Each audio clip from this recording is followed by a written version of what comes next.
उत्तर प्रदेश पंचायत चुनाव को लेकर सियासी हलचल तेज हो गई है। एक तरफ कार्यकाल समाप्त होने के बाद ग्राम प्रधानों को प्रशासक बनाने का मामला हाईकोर्ट पहुंच गया है। वहीं दूसरी ओर यूपी कैबिनेट ने पंचायतों के लिए बड़ा बजट जारी करने के प्रस्ताव को मंजूरी दे दी है।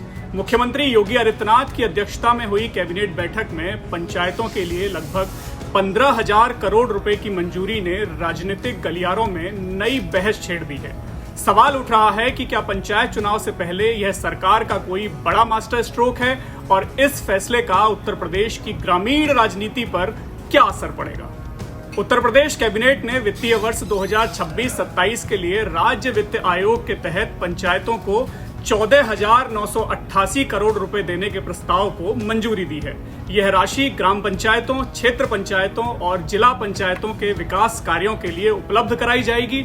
लेकिन सबसे ज्यादा चर्चा उस फैसले की है जिसके तहत इस कुल राशि का 10% हिस्सा पंचायत प्रतिनिधियों के मानदेय, बैठकों, भत्तों और पंचायत कर्मियों के वेतन और प्रशासनिक खर्चों पर खर्च किया जाएगा। अगर आंकड़ों से आसान भाषा में समझें तो लगभग 1498 करोड़ रुपए प्रशासनिक व्यवस्थाओं और पंचायतों के प्रबंधन के लिए निर्धारित किए गए हैं। इनमें से करीब 495 करोड़ रुपए पंचायत प्रतिनिधियों के मानदेय यानी उनके स्टाइपेंड के साथ साथ मीटिंग्स और अलाउंस के रूप में खर्च किए जाएंगे। इसके अलावा पंचायत व्यवस्थाओं से जुड़े कर्मचारियों की सैलरी और अन्य प्रशासनिक जरूरतों के लिए बड़ी धनराशि निर्धारित की गई है। अब सवाल यह है कि चुनावी माहौल में इस फैसले का राजनीतिक महत्व क्या है। दरअसल उत्तर प्रदेश में पंचायत प्रतिनिधियों का एक बड़ा नेटवर्क है। प्रदेश में हजारों ग्राम प्रधान, बीडीसी सदस्य, जिला पंचायत सदस्य और पंचायतों से जुड़े अन्य निर्वाचित प्रतिनिधि शामिल हैं।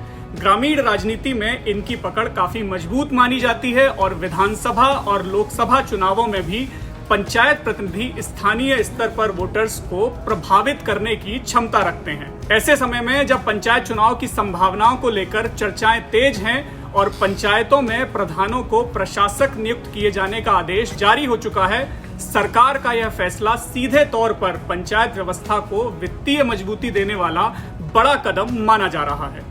जानकारों का मानना है कि यह कदम केवल फाइनेंशियल निर्णय नहीं बल्कि एक रणनीतिक संदेश भी हो सकता है। पंचायत चुनाव ग्रामीण राजनीति की पहली सीढ़ी माने जाते हैं और यहां से निकलने वाले नेता आगे चलकर विधानसभा और लोकसभा की राजनीति में अहम भूमिका निभाते हैं।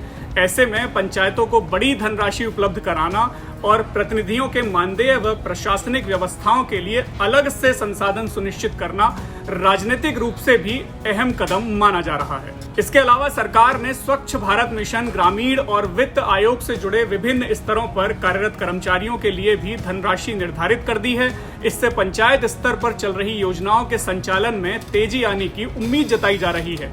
सरकार का दावा है कि इससे गांवों में विकास कार्यों को गति मिलेगी और पंचायतों की कार्य क्षमता बढ़ाने में बड़ी मदद मिलेगी।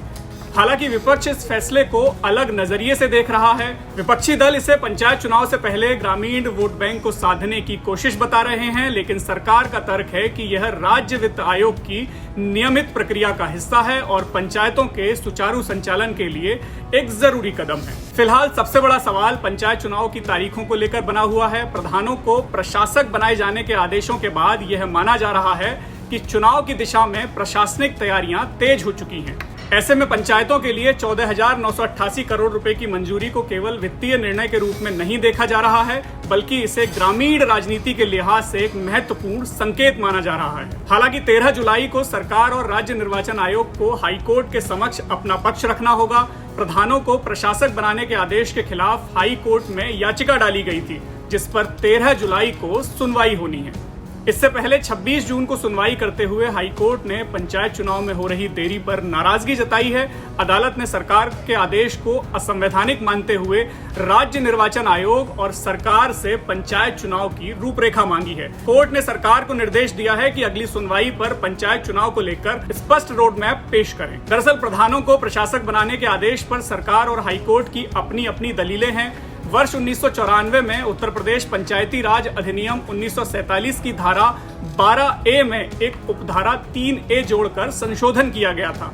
इसमें कहा गया कि अगर किसी कारणवश ग्राम पंचायतों का कार्यकाल समाप्त होने से पहले चुनाव कराना संभव नहीं हो तो ऐसी स्थिति में ग्राम पंचायत के कार्यों के संचालन के लिए प्रशासक या प्रशासनिक समिति की नियुक्ति की जा सकती है।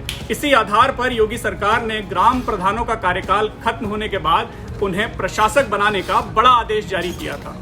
वहीं इलाहाबाद हाईकोर्ट ने सन 2000 में अपने एक आदेश में कहा था कि संविधान के अनुच्छेद 243E और 243K के अंतर्गत पंचायतों का कार्यकाल खत्म होने के बाद उसे बढ़ाया नहीं जा सकता है। धारा 12(3)(a) का उपयोग करके चुनावों को अनिश्चित काल के लिए टालना या ग्राम प्रधानों का कार्यकाल बढ़ाना असंवैधानिक है। इसलिए हाईकोर्ट ने 26 साल पहले धारा 12(3)(a) को अवैध करार दे दिया था। तस्वीर साफ है, एक तरफ पंचायत चुनाव का मामला कानून की चौखट पर अगले कदम का इंतजार कर रहा है, वहीं दूसरी ओर सरकार ने पंचायतों के लिए खजाना खोलकर इस मामले को दिलचस्प मोड़ दे दिया है।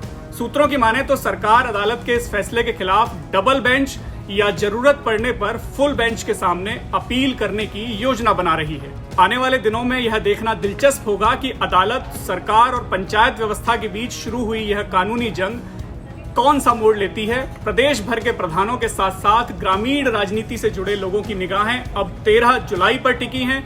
इस दिन जो भी फैसला होगा उसका असर 57,000 से अधिक ग्राम पंचायतों और 12.5 करोड़ से ज्यादा मतदाताओं पर सीधा दिखाई देगा। इस बीच बिहार पंचायत चुनाव को लेकर बड़ी अपडेट सामने आई है। पंचायती राज मंत्री दीपक प्रकाश ने साफ कर दिया है कि पंचायत चुनाव अपने तय समय पर ही कराए जाएंगे।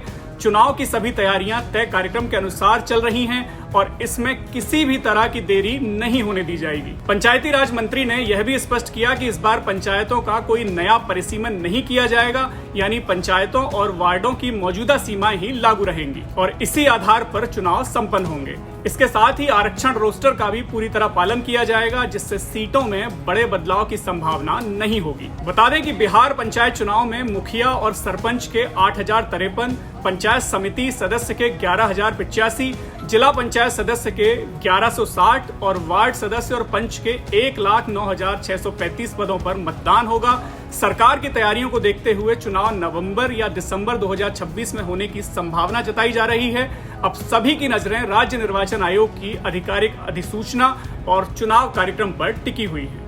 उत्तर प्रदेश और बिहार की चर्चा के बीच राजस्थान में पंचायत और निकाय चुनाव की सरगर्मी तेज हो गई है। जानकारी के मुताबिक ओबीसी आयोग 14 अगस्त तक अपनी अंतिम रिपोर्ट सरकार को सौंपेगा। इसके बाद पंचायती राज विभाग 31 अगस्त तक एससी, एसटी, ओबीसी और महिला वर्ग के लिए आरक्षण तय करेगा। राज्य निर्वाचन आयोग का कहना है कि आरक्षण प्रक्रिया पूरी होने के बाद भी चुनाव कराने में कम से कम 90 दिन का समय लगेगा। आयोग के अनुसार पंचायत चुनाव 4 चरणों में और निकाय चुनाव 2 चरणों में कराए जाएंगे। ऐसे में चुनाव अब सितंबर या अक्टूबर 2026 में होने की संभावना जताई जा रही है। 31 जुलाई 2026 तक पंचायत और निकाय चुनाव कराना अब संभव नहीं दिख रहा है। इसकी सबसे बड़ी वजह ओबीसी आरक्षण की प्रक्रिया का पूरा ना होना है।